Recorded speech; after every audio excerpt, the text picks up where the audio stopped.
है। ब्रह्म को वही जान सकता है जिसके अंदर जिज्ञासा है। तो देखो इसमें अधिकार की आवश्यकता हुई कि नहीं।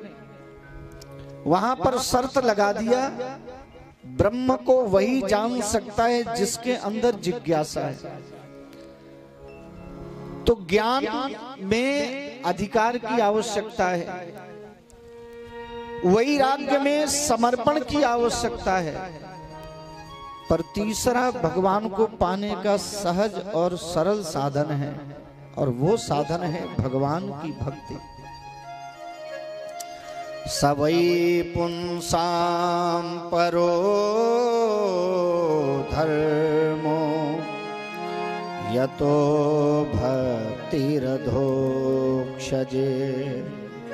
अहैतुक्य प्रतिहता ययात्मा संप्रसीदति। भक्ति भी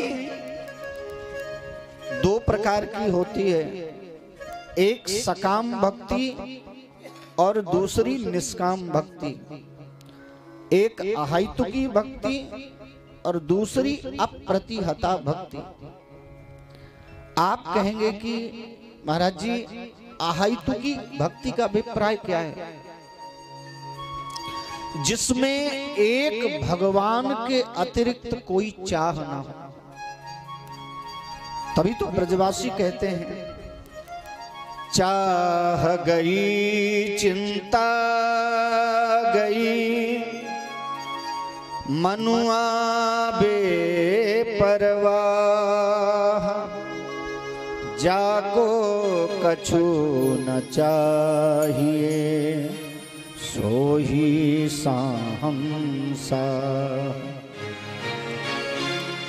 भक्ति अहैतुकी होना चाहिए। जैसी भक्ति भरतलाल जी महाराज करते हैं। भरत जी राम जी को मनाने जा रहे थे।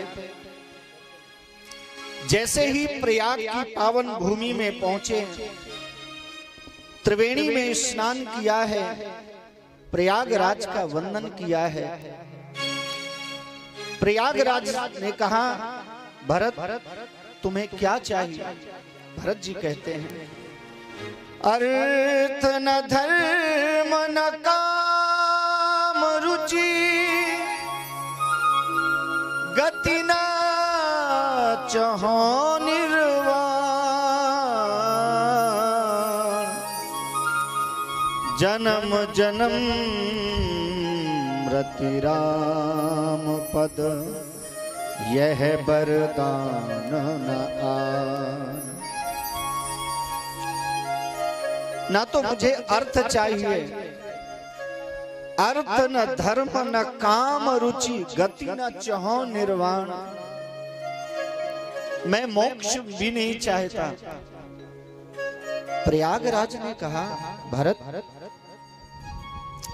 कम से कम इतना तो चाहते होगे ना कि राम जी आपको अच्छा समझे। भरत जी की आंखों में आंसू आ गए। भरत जी कहते हैं, मैं वो भी नहीं चाहता। जा नहीं राम कुटिल कर मोही लोग कहें गुरु साहिब द्रोही सीताराम चरण रति मोरे अनुदिन बढ़ाऊं अनुग्रह तोरे। भरतलाल जी से प्रयाग हुए हैं, पर तुम्हारे जैसा प्रेम नहीं हुआ। भगवान को चाहने वाले दुनिया में बहुत हैं, पर तुम्हारे जैसा चाहने वाला नहीं मिला। जाओ, तुम्हें राम मिलेंगे ही नहीं, हृदय से लगाएंगे। अभिप्राय क्या है? भक्ति हमारी अहैतुकी होना चाहिए, और दूसरी शर्त है अप्रतिहता। निरंतर चलने वाली। आप लोग कई बार देखते होंगे विद्यार्थियों की भक्ति दो समय सबसे ज्यादा होती है। विद्यार्थी सब समझ ले। पहली भक्ति जब परीक्षा का समय आता है,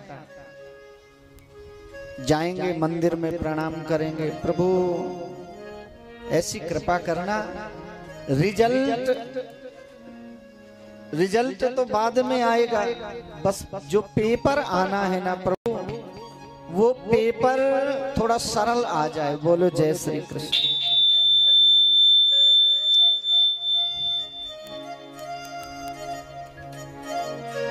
जो पेपर आना है ना, वह पेपर, क्या बात है, बोलिए भक्तवत्सल भगवान की जय। विद्यार्थी कहते हैं प्रभु बस इतना करना कि थोड़ा पेपर सरल आ जाए।